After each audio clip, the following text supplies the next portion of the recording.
ways to dress and behave to be taken seriously. Nisha.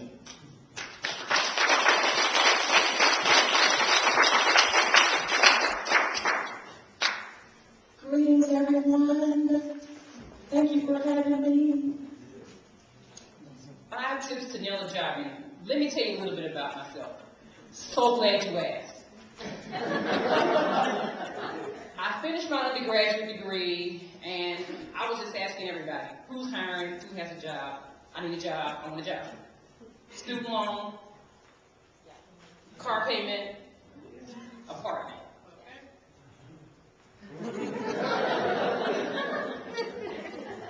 So I said, I'll take anything in insurance or banking. I thought, that's pretty good, sitting down.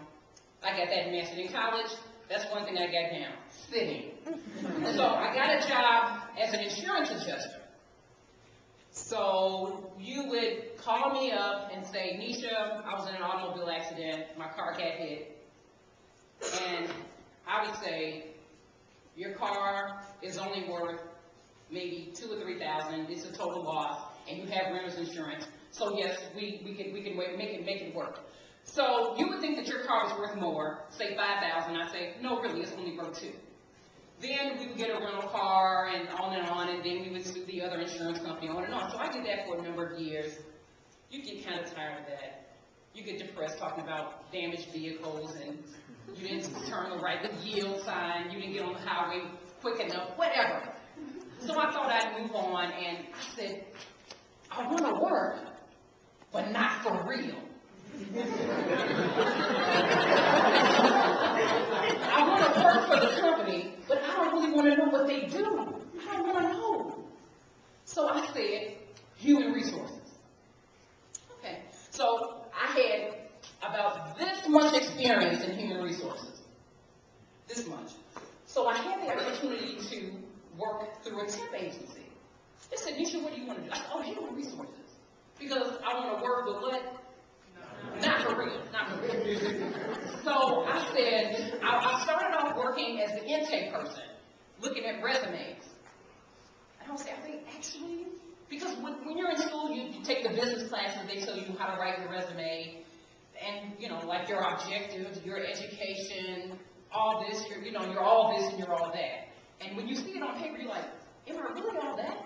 But anyway, so then I see these resumes, they're coming in, and there would be misspelled words, smudges. The email address would be Diamond Sister Loves Julius, or Sugar Love at Yahoo, or Baby Love. I was like, so they didn't get caught. So I moved up within the company, worked in different companies, and got promoted to human resources manager, then director. I was like, oh, this is pretty good. This is pretty good. I must be doing something right. Human resources director. I sent my mother the card. Director. So anyway, I would interview more and more people. I got to the position where I would interview. And one time I was interviewing a young man for a warehouse position. And if you know anything about appearance, that's my first point, is appearance. You have to come in there for the job that you want, not for where you are. So you appear as if you know what you're going for, know what you're after, so people can take you seriously. So this company was very strict about how they wanted you to do it. It was a warehouse position, but they wanted you to have a certain code of dress. So they didn't want the tattoos. And during this time, I hadn't been around a lot of young people, so I saw more and more tattoos on the neck. And I thought, so I'd be looking Julie loves Jack, or I'd see like random numbers, and I said, okay, that's what people do. So I said, well, you're hired for this position, the warehouse position, but you have to cover your tattoo, and on your arm, because they want it to be uniform. Everybody, you know how that. You know, when you go to McDonald's, everybody's wearing the same thing. At BK Roller, everybody's wearing. So this is the companies, they wanted everybody to be the same and cover up the tattoos.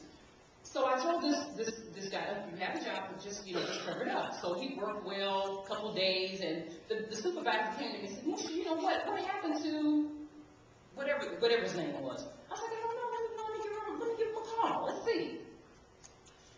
So he said, well, yeah, I like the job, but I thought you guys were discriminating against me. I said, you did? And he said, yes. I said, well, because I wanted to express myself.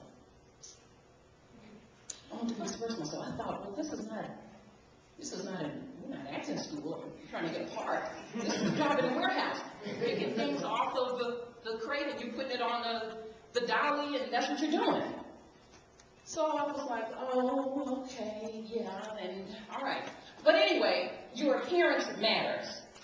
And every time I tell someone that I teach etiquette, social etiquette, dining etiquette, business etiquette, they're like, oh, you should have been there when I was interviewing this young girl, and, we were going to work in the office, but she had on a t-shirt, she came in jeans, she had on the flip-flops or a gym shoe, and one girl, she wanted someone to do graphic design for her. And she wanted to hire this person. She really did. But she didn't want this person to represent her company who had the tattoos, the visible, the all art. I understand expression. I understand that. But when you're trying to fit within the company, see, someone started off their company very little, just one solo person. And then when it starts to grow, they want their company to represent them. So how you represent them matters to them. So your appearance matters. How you come into an interview matters. If you come in smiling, how you're dressed, your hair, your clothing. Be conservatively dressed. How many have been on job interviews? It can be kind of stressful. So you got a lot of things on you. And then I'm just adding more stuff on it too.